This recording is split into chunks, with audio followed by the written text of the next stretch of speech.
First contact folly. The Araxian Grand Cruiser inevitable dominance dwarfed everything around it. At 17 kilometers from bow to stern, the massive vessel served as both the flagship of the 6th Expansion Fleet and a visible reminder of the Araxian Empire's technological superiority. Its hull gleamed with a polished silver sheen that seemed to absorb and reflect starlight in equal measure, making it appear almost ethereal against the backdrop of space. High Admiral Thol stood on the command deck, his forearms clasped behind his back as he gazed at the main view screen. His crest of sensory tendrils twitched slightly, betraying his otherwise carefully controlled irritation. "Show me these intruders again," he commanded, his voice resonating with the subharmonic tones that denoted his elite status. The view screen flickered, and the image changed to show a small cluster of vessels moving in formation at the edge of Araxian-controlled space. Compared to the Araxian ships, they were minuscule, the largest among them barely reaching half a kilometer in length. "These are the vessels that have the border fleets so concerned." Zorthol's mouthparts clicked in amusement. "They look like mining drones. They appeared 3 cycles ago," High Admiral reported Strategic Commander Vexna, her slender form hunched respectfully before her superior. "They crossed the outer sensor perimeter and have been moving inward at a steady pace. They ignore all standard identification protocols. Origin unknown, High Admiral. Their design matches nothing in our archives. Preliminary scans indicate they utilize some form of reaction drive. Extremely inefficient. Their energy signatures suggest primitive fusion technology." Zorthol's sensory tendrils rippled with disdain. A new species, then, emerging from whatever backwater system spawned them. He flicked one of his lower arms dismissively. "And they dare to enter Araxian space without proper submission protocols. Amusing." Among the junior officers, a slender Araxian with unusually dark skin markings studied the readings with greater intensity. Science Officer Mexilor frowned as he examined the data streams flowing across his console. "High Admiral," he ventured, his subharmonics carefully modulated to show proper deference. "There's something unusual about their formation patterns. They're maintaining perfect synchronization despite the electromagnetic disturbances from the nearby nebula. That suggests sophisticated navigational systems." Zorthol barely glanced in his direction. "Not sophisticated enough to build proper ships, Science Officer." Laughter rippled through the command deck. "Perhaps they've salvaged some technology beyond their understanding." Mexilor fell silent, but continued studying the readings. "Prepare a standard subjugation protocol," Zorthol ordered. "Let's welcome these primitives properly to Araxian space. Tactical, target their propulsion systems. I want them disabled, not destroyed. The Emperor might find their quaint technology amusing for his collection."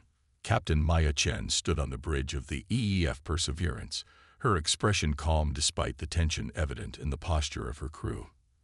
At 472 meters long, the Perseverance was the flagship of humanity's first deep space exploration flotilla, though flagship seemed almost grandiose for such a modest vessel. "Status report," she requested, her voice steady. Lieutenant Commander Rashid looked up from his station. "We're being scanned, Captain. Multiple frequencies, some we've never encountered before. Whatever they're using, it's incredibly sophisticated." "Are they seeing everything?" Chen asked. Rashid allowed himself a small smile. "No, ma'am. The Faraday systems are functioning perfectly. They're seeing exactly what we want them to see." "Good." Chen nodded and turned to her communications officer. "Lieutenant Park, any response to our hails?"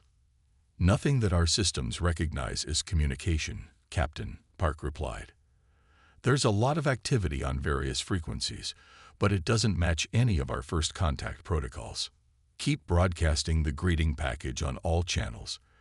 They might need time to analyze it." Science Officer Dr. Ellis Okonkwo approached with a data tablet. "Captain, those vessels are enormous. The largest one is registering at over 17 kilometers in length. Their energy output is, well, it's beyond anything we've theorized is possible with our current understanding of physics. Chen examined the readings and whistled softly. Well, we wanted first contact, and we've certainly found someone. The question is, are they friendly? Her answer came moments later as alarms sounded across the bridge. Energy spike, called out Lieutenant Wei from Tactical. They're powering up weapons systems. Massive energy buildup detected. Chen's posture straightened. All ships, defensive formation Delta. Maintain communication channels open. Lieutenant Park, keep broadcasting the peaceful contact message.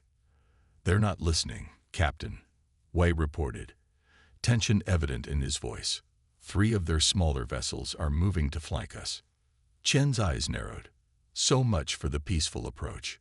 Lieutenant Wei, activate countermeasures. Do not, I repeat, do not fire unless directly fired upon. Commander Rashid, prepare to execute protocol revelation. Around the Perseverance, the 5 other ships of the Earth Expeditionary Force moved with perfect coordination, forming a defensive pattern that would have impressed any military strategist from Earth. But to the Araxians, it looked like the desperate maneuvers of primitive vessels trying to protect themselves. On the inevitable dominance, High Admiral Zor Thul watched with amusement as the tiny vessels scrambled into a new formation. They recognize our targeting locks, he noted. At least they're not completely primitive. Tactical, fire warning shots. Let's see how they react. Beams of coherent energy lanced out from the Araxian escort vessels, deliberately missing the human ships, but passing close enough to demonstrate their precision. No return fire, reported the tactical officer. They're maintaining their formation. Interesting, Zorthol mused. They understand they're outmatched. Perhaps they're not completely foolish. Open a communication channel. Let's see if they can understand basic submission protocols. Before the communications officer could comply, Science Officer Mexlor spoke up again. High Admiral, I'm detecting unusual energy fluctuations from their vessels.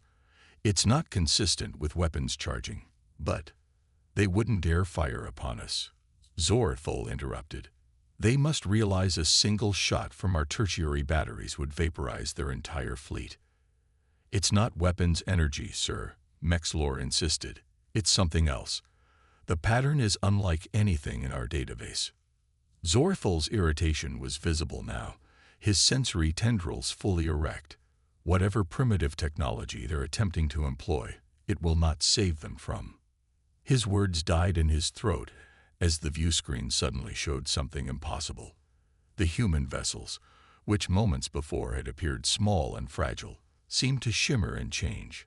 The holographic camouflage that had disguised their true nature dissolved, revealing vessels of sleek, predatory design with weapons ports now clearly visible along their hulls. The Perseverance, previously appearing to be less than half a kilometer in length, now registered at nearly 3 kilometers, still smaller than the Araxian flagship, but far more formidable than initially perceived. What trickery is this? Zorthol demanded, all 4 arms gesticulating in shock.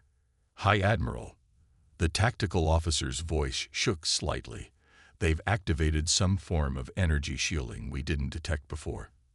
And their weapons systems, they're fully powered now. The energy readings air. Impossible, whispered Zorthol. Protocol revelation complete, reported Commander Rashid aboard the Perseverance. Holographic camouflage disengage. All systems showing nominal. Captain Chen nodded, her expression grave. Let's hope this gets their attention in a more productive way. Lieutenant Park, broadcast first contact message again. All frequencies.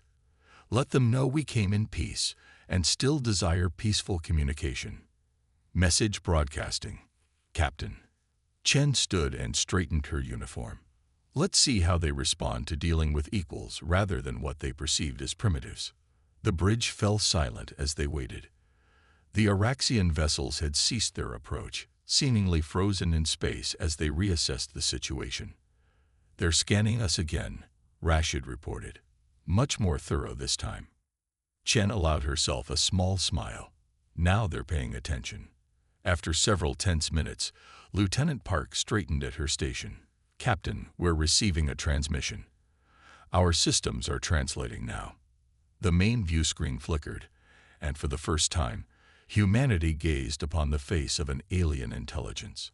High Admiral Zorthol's imposing visage filled the screen, his sensory tendrils now carefully composed to project dignity, despite his obvious surprise. "Unknown vessels." The translation came through with only slight delays. "You have entered territory claimed by the Araxian Empire. Your deception has been noted. Identify yourselves and state your purpose." Chen stepped forward, her posture confident but non-threatening. "I am Captain Maya Chen of the Earth Expeditionary Force Vessel Perseverance. We represent humanity and the nations of Earth. We come in peace, seeking contact with other intelligent species. Our initial appearance was a precaution, not deception. Standard protocol when entering unknown space." Zorthol's tendrils twitched slightly, a curious practice, hiding your true capabilities. "Is it?" Chen replied evenly. "Your vessels immediately targeted ours despite our peaceful approach. I believe our caution was warranted." For a moment, Zorthol seemed taken aback by the direct response. Among the Araxians, such bluntness to a superior would be unthinkable. But he quickly recovered. "The Araxian Empire has ruled this sector for millennia. All who enter our space must adhere to proper protocols. We would be happy to learn these protocols," Chen responded diplomatically, "as part of a peaceful exchange between our peoples. We have much to share and much to learn." Before Zorthol could respond, Science Officer Mexilor approached him, speaking urgently but too quietly for the humans to hear. Whatever he said caused the High Admiral's posture to shift subtly. "It seems," Zorthol finally said, "that your vessels employ technologies of unexpected sophistication. Perhaps a more formal discussion is warranted. We will transmit coordinates for a proper diplomatic meeting." Chen nodded. "We look forward to it, High Admiral." As the transmission ended, the tension on the Perseverance's bridge eased slightly. "Well," Chen said, allowing herself to relax marginally, "that went better than it might have." "They completely underestimated us," Rashid observed. "The holographic camouflage worked perfectly." "Yes," Chen agreed, "but now comes the hard part. They know we're not the primitives they thought we were. The question is, what will they do with that information?" Dr. Okonkwo shook his head in amazement. "Did you see their ship designs? The energy readings. They're centuries beyond us technologically, even with our recent breakthroughs." "Maybe not centuries," Chen replied thoughtfully. "They have size and power, certainly, but they were sloppy, overconfident. They didn't even detect our true hull composition or energy signatures until we revealed ourselves." "So what's our next move, Captain?" asked Lieutenant Wei. Chen's expression grew serious again. "We proceed with caution. They invited us to talk, so we'll talk, but keep all systems at ready status. First impressions suggest the Araxian Empire isn't accustomed to dealing with equals." She gazed at the main view screen, where the massive Araxian vessels now maintained a respectful distance. "One thing's certain," she said quietly. "The galaxy just got a lot more complicated for humanity." The Alliance Test. The Araxian diplomatic vessel Resplendent Dialogue hung in space, its ornate design a stark contrast to the utilitarian lines of the human ships. Inside its grand meeting chamber, representatives from both species sat across from each other at an enormous table crafted from materials that seemed to shift colors with the changing light. 3 days had passed since the initial confrontation, and the atmosphere remained tense despite the ceremonial pleasantries. High Admiral Zorthol sat at the head of the Araxian delegation, his 4 arms resting on the table's surface. Beside him, Science Officer Mexilor, now elevated to Senior Science Advisor in recognition of his earlier caution, studied the humans with undisguised curiosity. Captain Maya Chen led the human delegation, accompanied by Dr. Okonkwo and Commander Rashid. They had spent the intervening days in careful communication, establishing basic translation protocols, and exchanging superficial cultural information. Your deception was impressive, Zorful began, his translator rendering his subharmonics into flat human speech. In 18 centuries of expansion, the Empire has never encountered a species capable of such subterfuge. Chen maintained her diplomatic smile. As I explained, High Admiral, it was a precaution, not deception. Our history suggests that first contacts between different cultures can be problematic when there are significant technological disparities, or perceived disparities, added Mexilor, earning a sharp glance from his superior. Indeed, Chen acknowledged with a nod to the science officer. We found it prudent to assess intentions before revealing our full capabilities. Zorful's sensory tendrils rippled in what the humans had learned indicated mild irritation. The Araxian Empire has brought order and advancement to thousands of worlds. Lesser species benefit from our guidance. Dr. Okonkwo leaned forward slightly. We're eager to learn about these other species. In our home system, we had found no evidence of other intelligent life until now. Most species require centuries of development before they are deemed ready for full interstellar contact, Mexilor explained. They evolve under our guidance. The underlying message was clear to the humans. In the Araxian worldview, advanced species ruled over lesser ones. Equality wasn't part of their diplomatic vocabulary. Humanity has always valued self-determination, Chen replied carefully. We would be interested in cultural and technological exchange as equals, rather than guidance. Before Zorful could respond, likely with indignation, judging by his posture, alarms suddenly blared throughout the diplomatic vessel. The Araxian officers immediately checked their communication devices. What's happening? Chen asked, as Commander Rashid simultaneously received alerts from the Perseverance. Zorful stood abruptly. A spatial anomaly has appeared without warning. 3 Araxian vessels are already caught in its influence. Commander Rashid looked up from his device. Captain, the Perseverance is reporting the same. It appears to be some kind of localized space-time distortion, unlike anything in our records. Mexilor was already analyzing data on his terminal. The anomaly is expanding at an exponential rate. At current progression, it will envelop this vessel in approximately 20 minutes. Can your ships generate enough power to escape its pull? Chen asked urgently. The affected vessels are reporting propulsion failure as they approach the anomaly's event horizon, Zorful replied, his usual arrogance replaced by genuine concern. We must evacuate immediately. Wait, Chen said, a thought occurring to her. Dr. Okonkwo, what about the experimental Hawking-Chen field generators? The science officer's eyes widened. They haven't been tested in field conditions, Captain. They're theoretical. Theory will have to do. Commander Rashid, contact the Perseverance. Have them prepare the HC generators for deployment. Zorful looked between them with growing impatience. Whatever primitive technology you're considering, there's no time. My shuttle can. High Admiral, Chen interrupted firmly. Your ships are larger and more powerful than ours, yet they can't break free of this anomaly. That suggests conventional propulsion won't work for any evacuation craft either. Mexilor, who had been analyzing the humans' rapid exchange, addressed his superior. High Admiral, I believe they may be proposing a solution rather than an escape. Chen nodded gratefully to the science officer. Exactly.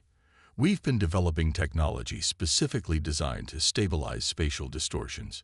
It's experimental, but it might buy us enough time to understand what we're dealing with and rescue those trapped vessels.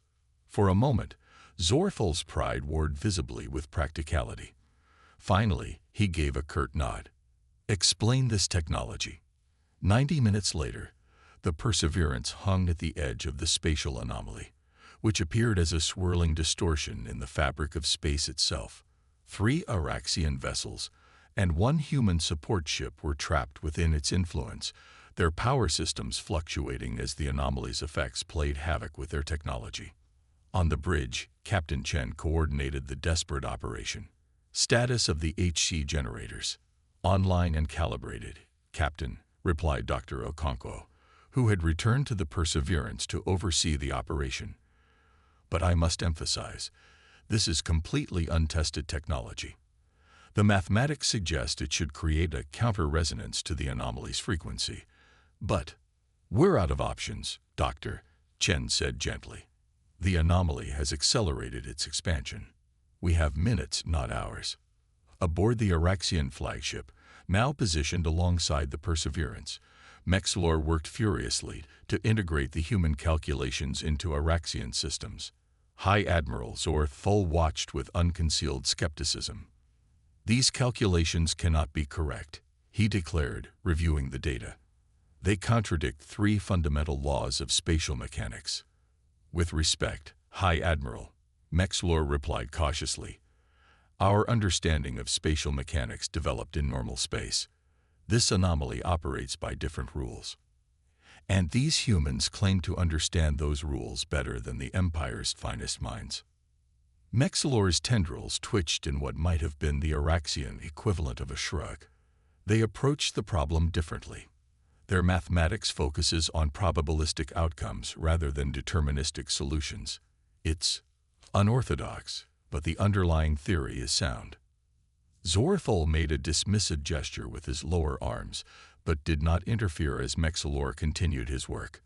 HC generators at full capacity, reported Lieutenant Y on the Perseverance. Field stabilizing at 89% of theoretical maximum.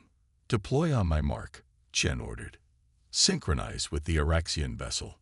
Dr. Okonkwo looked up from his console. Captain, there's a problem. The anomaly's frequency is fluctuating faster than our models predicted. The HC field won't remain stable enough to extract the trapped ships. Chen's expression remained determined. Options. We need something to amplify and focus the field, Okonkwo said, thinking rapidly. Something that can adapt to the frequency changes in real time. The quantum resonator, Commander Rashid suggested. It's designed for deep space communication, but the underlying principles are similar. It would need to be deployed from within the anomaly, Okonkwo pointed out. No remote system could adjust quickly enough to the changing conditions. Chen understood immediately. You're talking about a suicide mission. Not necessarily, Rashid countered. The prototype shuttle has enough shielding to withstand the anomaly's effects for approximately 3 minutes. That might be enough time to position the resonator and activate it. And if it isn't, Rashid met her gaze steadily. Then one life is lost instead of hundreds, Captain. Before Chen could respond, a communication came through from the Araxian flagship. Mexlor's image appeared on screen. Captain Chen, we've integrated your HC field calculations into our systems, but our models show the field won't remain stable long enough for extraction. We've reached the same conclusion, Chen replied. We're preparing a focused quantum resonator to amplify and stabilize the field, but it will need to be manually deployed within the anomaly. Manually. Mexlor's tendrils twitched with surprise. That would be extremely dangerous. We're aware of the risks, Science Advisor. There was a brief pause before Mexlor responded. Our shuttlecraft are larger and better shielded than yours. We could deploy the resonator with greater chance of success. But your crews aren't familiar with our technology, Chen pointed out. Then we adapt, came a new voice, as High Admiral Zorthol moved into view beside Mexlor. A joint mission. Your technical expertise, our superior craft. Chen exchanged glances with her officers, surprised by the offer. That could work, High Admiral. Prepare your equipment and your best technical officer, Zorthol ordered. We launch in 10 of your minutes. The Araxian shuttle was indeed impressive, smaller than the human equivalent, but packed with technology that made it far more resilient. Dr. Okonkwo sat uncomfortably in the alien craft, making final adjustments to the quantum resonator while Mexlor piloted them toward the heart of the anomaly. Your species continues to surprise me, human, Mexlor commented as they approached the swirling distortion. These calculations should have taken decades to develop. We had a head start. Okonkwo admitted. Earth has several natural spatial anomalies, much smaller than this, but similar in principle. We've been studying them for generations. Yet you've barely achieved interstellar travel. Okonkwo smiled slightly. We tend to be thorough before taking big steps. Quality over quantity, you might say. The shuttle shuddered as they crossed the threshold into the anomaly proper. Around them, space itself seemed to twist and fold in impossible ways. Through the distortion, they could see the trapped vessels, ghostly silhouettes that appeared to be simultaneously present and absent. 3 minutes until shield failure, Mexlor reported calmly. Status of your device. Almost ready. Okonkwo replied, making delicate adjustments. The anomaly's internal structure is more complex than our models predicted. I need to recalibrate the resonance frequency. 2 minutes, 40 seconds. Okonkwo's fingers flew over the controls of the resonator. Sweat beaded on his forehead, despite the shuttle's environmental controls. The problem is that the frequency keeps shifting. If I lock onto the current pattern, it will desynchronize within seconds. Then don't lock onto the current pattern, Mexlor suggested, manipulating the shuttle's controls with practiced ease. My species has extensive experience with harmonic resonance and spatial mechanics. What if we program the resonator to anticipate the shifts? Okonkwo looked up sharply. Create a predictive algorithm rather than a responsive one. Precisely. Your mathematics already accounts for probabilistic outcomes. Apply that same principle to the frequency shifts. That could work. Okonkwo turned back to the resonator, implementing the new approach. But we'd need to match the predictive algorithm to the anomaly's underlying pattern, and we don't have enough data to. We do. Mexlor interrupted, tapping controls on his console. The Empire has encountered similar phenomena. Though none this powerful, I'm transferring our archival data to your device now. Okonkwo's eyes widened as he reviewed the incoming data. This is incredible. With this, I can establish a baseline pattern and extrapolate the variations. 1 minute, 50 seconds until shield failure, Mexlor reminded him. Working together, the human scientist and Araxian officer quickly integrated their approaches. Okonkwo's probabilistic mathematics combined with Mexlor's deterministic models created something entirely new, a hybrid approach that neither civilization had developed independently. Ready, Okonkwo announced finally. We need to position it at the exact center of the anomaly for maximum effect. Navigating there now, Mexlor confirmed. 1 minute until shield failure. The shuttle pushed deeper into the anomaly, its systems straining against the impossible forces surrounding them. Warning indicators flashed across the control panels as the shields began to fail section by section. This is as far as we can go, Mexlor announced. 40 seconds remaining. It will have to do, Okonkwo said, making final adjustments. Launching resonator now. The device, small but intricate, ejected from the shuttle, propelled toward the heart of the anomaly by its own miniature thrusters. It stabilized in position, its components beginning to glow as it powered up. Activating now, Okonkwo said, sending the activation signal. For a moment, nothing seemed to happen. Then gradually, the chaotic swirling of the anomaly began to slow. The twisted space around them started to smooth out, the impossible geometries resolving into more normal patterns. It's working, Okonkwo exclaimed. 20 seconds until complete shield failure, Mexlor noted, already turning the shuttle back towards safety. We won't make it out before the shields collapse. Okonkwo checked his readings. We don't need to. Look. Around them, the trapped vessels were becoming more distinct as the anomaly's effects weakened. Power systems began to restart, propulsion coming back online. The resonator is creating a stable corridor, Okonkwo explained. The ships can navigate out on their own power now. Mexlor's sensory tendrils twitched with what might have been admiration. Elegant solution, Dr. Okonkwo. It wouldn't have worked without your input, science advisor. As the shields failed completely, the shuttle systems began to short out one by one. But by then, It hardly mattered.